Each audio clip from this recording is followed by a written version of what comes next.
As locomotivas V8, também conhecidas como escandalosas, são ícones da história ferroviária brasileira.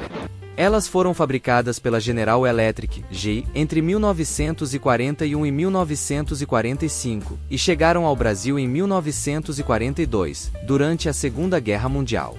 As locomotivas V8, oficialmente designadas como G2 C+C2, foram projetadas pela General Electric, GE, entre 1941 e 1945. A Segunda Guerra Mundial impulsionou a demanda por locomotivas mais potentes e eficientes nos Estados Unidos, levando à criação das V8. As V8 eram locomotivas elétricas, o que significa que utilizavam energia elétrica para se mover.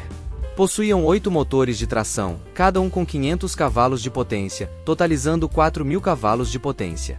Essa força permitia que elas transportassem cargas pesadas e subissem inclinações com facilidade. O apelido escandalosa surgiu devido ao som peculiar das V8. O ronco alto e potente era diferente de tudo que se ouvia nas ferrovias brasileiras na época.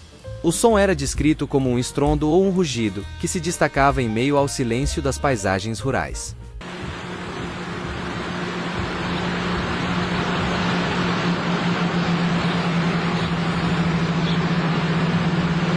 Em algumas regiões, as V8 também eram chamadas de beiçudas por causa do formato da frente da locomotiva, que se assemelhava a uma boca grande.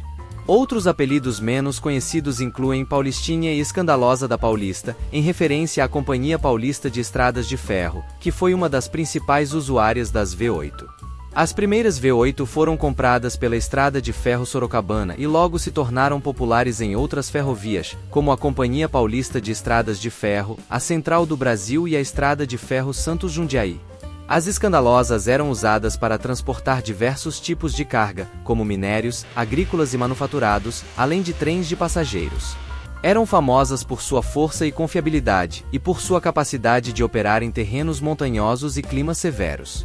Na década de 1970, algumas V8 foram modernizadas pela FEPASA, Ferrovia Paulista S.A., recebendo novos motores e sistemas elétricos. A partir da década de 1990, com a privatização das ferrovias brasileiras, as V8 foram gradualmente desativadas e substituídas por locomotivas mais modernas. As locomotivas V8 marcaram época na história ferroviária brasileira. Elas foram responsáveis por impulsionar o desenvolvimento do país, transportando cargas e pessoas por todo o território nacional. Hoje, algumas V8 ainda estão preservadas em museus ferroviários, como o Museu Ferroviário de Campinas e o Museu do Trem de São Paulo. As V8 foram as primeiras locomotivas elétricas a operar no Brasil. Elas tinham uma velocidade máxima de 110 km por hora.